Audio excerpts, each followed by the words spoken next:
has llamado al desierto, Señor de la libertad, y está el corazón abierto a la luz de tu verdad. Subimos con esperanza la escalada cual está, el pueblo de Dios avanza hasta la nube pascual. Hola hermanos, el día de hoy, 21 de marzo del 2025, comienza la primavera en el hemisferio norte. El equinoccio de la primavera, el 21 de marzo, así que por lo tanto, pienso en el hemisferio norte, no, pero en el hemisferio sur está comenzando el otoño.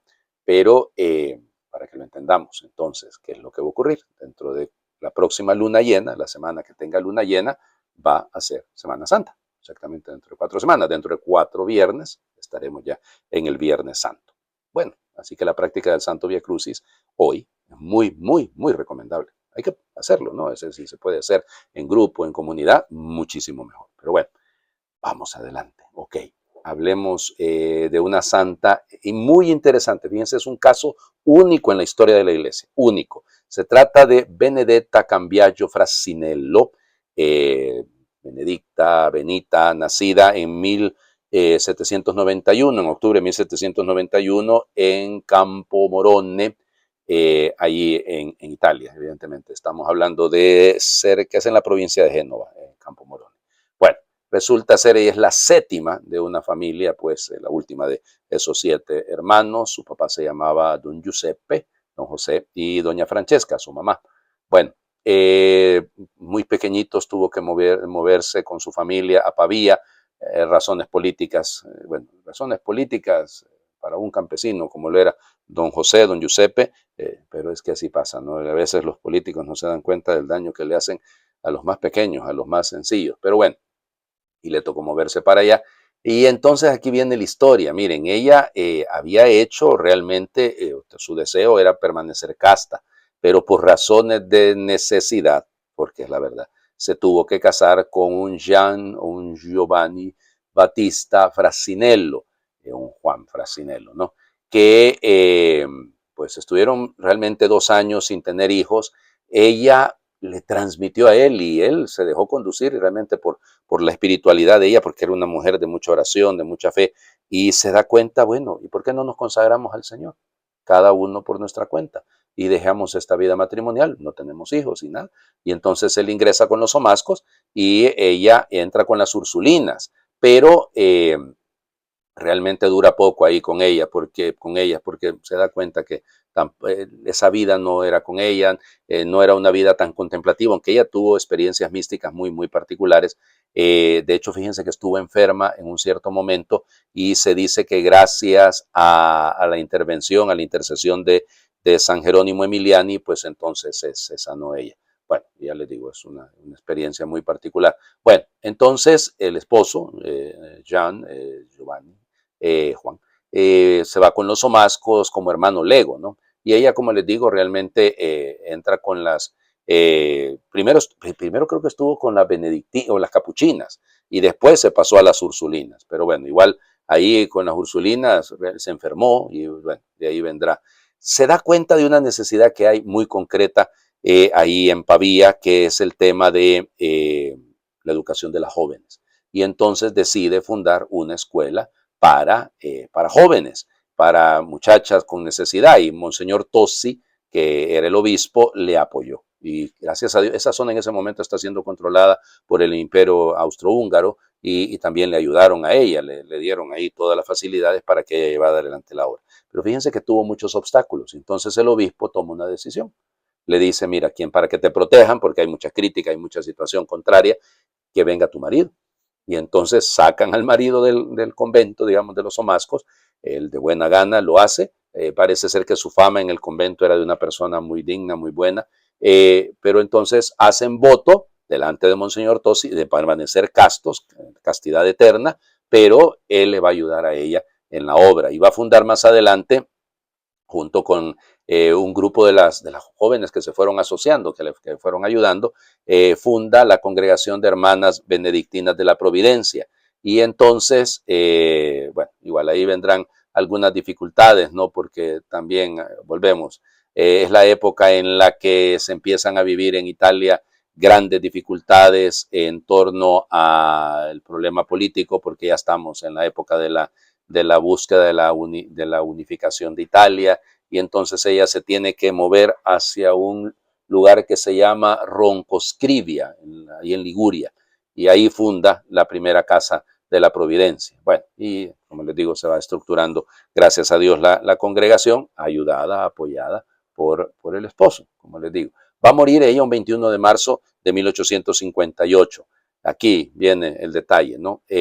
Fue beatificada, ¿cómo se llama?, por el Papa San Juan Pablo II en mayo de 1987,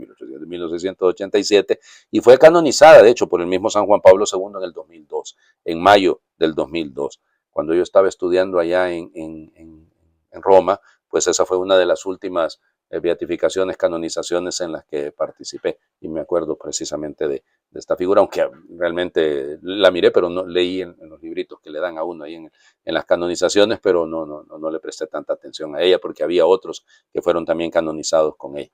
Bueno, vamos, que tenemos que ponerle ganas a las lecturas del día de hoy. Son un poquito extensas, las dos, pero bellas. Génesis, capítulo 37, y es una lectura litúrgica, o sea que hagan de cuenta que vamos saltando versículos por ahí. Entonces, Jacob amaba a José más que a todos sus demás hijos, porque lo había engendrado en la ancianidad. A él le había hecho una túnica de amplias mangas. Sus hermanos, viendo que lo amaba más que a todos ellos, llegaron a odiarlo al grado de negarle la palabra. Un día en que los hermanos de José llegaron a Siquem, llevaron a Siquem los rebaños de su padre, Jacob le dijo a José: tus hermanos apacientan mis rebaños en Siquem, te voy a enviar allá. José fue entonces en busca de sus hermanos y los encontró en Dotán. Ellos lo vieron de lejos y antes de que se les acercara conspiraron contra él para matarlo. Y se decían unos a otros: ahí viene ese soñador, démosle muerte, lo arrojaremos en un pozo y diremos que una fiera lo devoró. Vamos a ver de qué le sirven sus sueños. Rubén oyó esto y trató de liberarlo de manos de sus hermanos, diciendo: no le quiten la vida ni derramen su sangre, mejor arrójenlo en ese pozo que está en el desierto y no se manchen las manos. Eso lo decía para salvar a José y devolverlo a su padre. Cuando llegó José a donde estaban sus hermanos, estos lo despojaron de su túnica y lo arrojaron a un pozo sin agua. Luego se sentaron a comer y, levantando los ojos, vieron a lo lejos una caravana de ismaelitas que venían de Galaad, con los camellos cargados de especias, resina, bálsamo y láudano, y se dirigían a Egipto. Judá dijo entonces a sus hermanos: ¿qué ganamos con matar a nuestro hermano y ocultar su muerte? Vendámoslo a los ismaelitas y no mancharemos nuestras manos. Después de todo, es nuestro hermano y de nuestra misma sangre. Y sus hermanos le hicieron caso. Sacaron a José del pozo y se lo vendieron a los mercaderes por 25 monedas de plata. Los mercaderes se llevaron a José a Egipto. Palabra de Dios. Te alabamos, Señor. Bueno, conocemos la historia. No ayuda a Jacob con esas preferencias, o sea, le hace una túnica de multicolor a José, y eso, y además José con sus sueños, ¿verdad? Los sueños en los que cuenta que todos le van a rendir a él homenaje. Pues, hombre, me molesto. Seamos honestos, o sea, aquí yo no estoy justificando lo que han hecho los hermanos, solo estoy diciendo que no contribuyeron ni Jacob ni él, porque todo lo que decía, hacía, era como para generar ese resentimiento, ese rencor. Ahora, el fratricidio que está detrás, de alguna manera el deseo de matarlo, ¿no? Es lo que nos pasa. Miren, yo se lo sigo insistiendo, es uno de los pecados más sutiles pero más dañinos, es la envidia. Y la envidia en la iglesia es peligrosísima. Dios mío, cuánto daño. Miren, es que no podemos ver ojos bonitos en cara ajena. Es decir, y cuántas obras quedan truncadas precisamente por eso, ¿no? Porque como las hizo él y no las hice yo, como los aplausos o el reconocimiento es para él y no las hice yo, me siento amenazado, hay que acabar con él. Y entonces, este hermano en esta comunidad hizo tal cosa, un excelente catequista, sí, pero, y empezamos con los pero, y el pero implica acabar con la fama del otro, ¿no? No, este sacerdote que ha hecho tanto bien, y sale otro hermano sacerdote diciendo que no lo conocen, no saben cómo es. O en los grupitos, en las reunioncitas de clero, aparecen las críticas y los comentarios en contra del hermano que no está, evidentemente de frente no se lo van a decir. Y eso pasa en nuestras familias. Ay, sí, el consentido de mi mami, claro, ay, la consentida de mi papi. Y entonces, todas estas cosas son, discúlpenme, son criminales, son asesinas. Bueno, padre, pero no mataron a José. Ya sí, lo que vamos a sacar ahí es que, como va a decir el Salmo, ¿no? Que efectivamente Dios, que escribe recto en renglones torcidos, de esta torcedura, lo que van a sacar es que luego el Jacob y sus descendientes puedan comer, porque José, ya lo sabemos, termina siendo visir en Egipto y termina siendo primer ministro, él es el que logra luego alimentarlos y ta. Muy bien, todo eso es cierto, pero para el que lo sufre en su momento, claro, José sabemos que será una persona extraordinaria en la manera de cómo procederá después con sus hermanos, pero es difícil. Y aquí la imagen nos queda bien, un viernes de Cuaresma, hablar de hermanos que quieren matar a su hermano, claro que todos inmediatamente pensamos en Jesús, porque fueron los de su misma raza los que lo entregaron a Pilato para que lo matara. Es decir, y esto producto de la envidia. Tengámosle mucho cuidado a eso, ¿no? Hombre, aprendamos a vivir de tal manera todos, que seamos felices con lo que hacemos. Felices y seamos lo suficientemente hermanos en Cristo para poder apoyar al otro, para poder sostener al otro, para no venderlo. ¿Ah? Cuánto comentario que vende la vida de nuestros hermanos y de nuestras hermanas. Vamos al Evangelio, sigue siendo el fratricidio. Mateo capítulo 21, leemos el capítulo 33 al 43 y nos saltamos solo el 44, porque luego leemos del 45 al 46. En aquel tiempo Jesús dijo a los sumos sacerdotes y a los ancianos del pueblo esta parábola. Había una vez un propietario que plantó un viñedo, lo rodeó con una cerca, cavó un lagar en él, construyó una torre para el vigilante y luego la alquiló a unos viñadores y se fue de viaje. Llegado el tiempo de la vendimia, envió a sus criados para pedir su parte de los frutos a los viñadores. Pero estos se apoderaron de los criados, golpearon a uno, mataron a otro, y a otro más lo apedrearon. Envió de nuevo a otros criados, en mayor número que los primeros, y los trataron del mismo modo. Por último, les mandó a su propio hijo, pensando, a mi hijo lo respetarán. Pero cuando los viñadores lo vieron, se dijeron unos a otros, este es el heredero, vamos a matarlo y nos quedaremos con su herencia. Le echaron mano, lo sacaron del viñedo y lo mataron. Ahora, díganme, cuando vuelve el dueño del viñedo, ¿qué hará con esos viñadores? Ellos le respondieron, dará muerte terrible a esos desalmados y arrendará el viñedo a otros viñadores que le entreguen los frutos a su tiempo. Entonces Jesús les dijo, ¿no han leído nunca en la Escritura, la piedra que desecharon los constructores es ahora la piedra angular? Esto es obra del Señor y es un prodigio admirable. Por esta razón les digo, que les será quitado a ustedes el reino de Dios y se le dará a un pueblo que produzca sus frutos. Al oír estas palabras, los sumos sacerdotes y los fariseos comprendieron que Jesús las decía por ellos y quisieron aprehenderlo, pero tuvieron miedo a la multitud, pues era tenido por un profeta. Palabra del Señor. Gloria a ti, Señor Jesús. Uf, duro, ¿no? La viña, como imagen de Israel, es muy común. Encontramos muchas veces en el Nuevo Testamento, pero en el Antiguo Testamento, basta leer el capítulo 5 de Isaías, ¿no? El canto del amigo, de un amigo que tiene una viña, ¿no? Y que, bueno, que lamentablemente hace de todo por la viña y al final la viña solo le produce agreses. Muy bien. Pero en el Nuevo Testamento, en el Evangelio, piensen, vamos, el capítulo 15 de Juan, tan bello, ¿no? Jesús mismo termina comparándose con una vid, pero creo que son 7 los que hay dentro de todo el conjunto de los Evangelios, 7 parábolas o 7 alusiones a la viña. Entonces, muy bello, pues esta referencia la entienden los judíos perfectamente porque, claro, en tiempos del Señor Jesús había mucho viñedo. Y ahí en esa zona de Galilea, que es la zona fértil en la Tierra Santa, pues también había muchas viñas. Y lo que ocurría era que normalmente los que tenían dinero, que venían de Jerusalén, de Judá, de Judea, pues bajaban, porque simplemente se baja, hacia Galilea y entonces contrataban a gente. O sea, ellos tenían una tierra, la tierra era de ellos, eran los propietarios y se ponían de acuerdo. Y entonces, ¿cuánto puede salir aquí de trigo? ¿Cuánto puede salir aquí de uvas o de vino, de la producción? Ok, entonces miren, vamos a quedar, ¿se acuerdan? Como aquel administrador pícaro del Evangelio de Lucas, ¿no? Entonces, bueno, quedamos en 10 quintales, dirían en mi pueblo, de trigo. Ok, perfecto. Entonces, lo que sea de más es de ustedes. ¿Ya? Y a mí solo me tienen que dar 10. Bueno, está bien. Y eso mismo ocurre con las viñas. Entonces, por eso se arriendan las viñas. Bueno, pues lo que era correcto, ¿no? Según el contrato, digamos, según el convenio, ahora estos tienen que darle lo que le corresponde. Manda a unos criados para cumplir con lo que es justo, ¿no? En esto acordamos, así que los maltratan, los matan, los apedrean, mandan más, al final manda a su propio hijo. Claro, evidentemente la imagen es Cristo.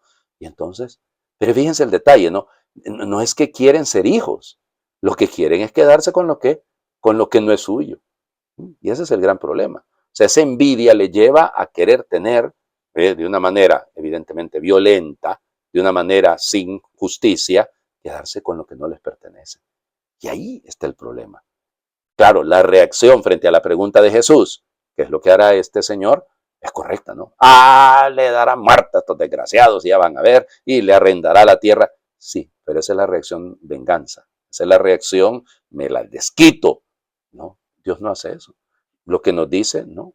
Sencillamente, lo que hace el Señor es otra cosa. Habla de aquello que se desecha, aquello que se vota, termina siendo en el proyecto de Dios la piedra angular. Termina siendo la fuente o sea, la muerte de Cristo será el cimiento para la verdadera vida. ¿Ya? Y les dice, claro, se les quitará a ustedes y se le dará un pueblo para que produzca su fruto. Porque el tema es que no han querido producir fruto. No es el tema del abuso contra el hijo. El tema es que no han dado el fruto debido. Y aquí está el perdón implícito de Dios, la misericordia de Dios. O sea, en el fondo Dios está diciendo, les doy, para que entiendan, otra oportunidad. Claro, la entendieron muy mal los sumos sacerdotes y los fariseos, porque dijeron, es con nosotros el asunto. Y en lugar de decir, gracias Señor, te agradezco que nos hayas descubierto lo mal que hemos estado, porque nosotros no hemos querido ser hijos, hemos querido ser dueños, y se nos olvida que nuestro lugar es ser hijos de tu Padre. Bueno, gracias Señor, tendremos que trabajar más para que las cosas salgan como quiere el Señor. No, hay que matarlo. Es decir, todo lo contrario, ¿no? El Señor nos dice, Él puede escribir, y volvemos a escribir recto en renglones torcidos. Bueno, enderecemos nuestra vida, hombre. De eso se trata. Por eso toda esta semana, ya les he dicho, el tema sigue siendo la conversión. Por el tiempo. Hagamos oración. Líbranos, Señor, de la codicia, de atarnos a las riquezas como el que se sujeta con un cinturón de seguridad al avión que vuela a su destino. De constituirse a sí mismo en centro de peregrinación, donde confluyan los caminos de los que van y vienen buscando el absoluto. De inmolar nuestra libertad ante el altar de la técnica, donde vamos destruyendo con el consumo voraz el futuro hecho objeto. De acumular conocimientos con el propósito callado de hinchar nuestro apellido hasta que llegue vía satélite hasta los confines de la tierra. De apuntar con el índice a nuestro propio pecho, jugando a ser como dioses, mientras el dedo de Juan señalaba a Jesús entre la gente y Jesús señalaba a Dios y su reino. Líbranos de toda codicia, la del espíritu y la técnica, la de fama y el dinero, ídolos que nos hacen orgullo drogados por su brillo pasajero, para llenar la ansiedad y el vacío de trascendencia, exigen su ración diaria de sangre propia y ajena. Amén. Bello, ¿eh? Bello. Don Benjamín González Vuelta, realmente que hace un poema precioso, una oración preciosa. Eso es. Hay sangre en nuestras manos cuando la codicia, la envidia, la avaricia es lo que sale. Cuando el afán de poder, el afán de tener nos hace saltarnos por encima de cualquiera y de quien sea.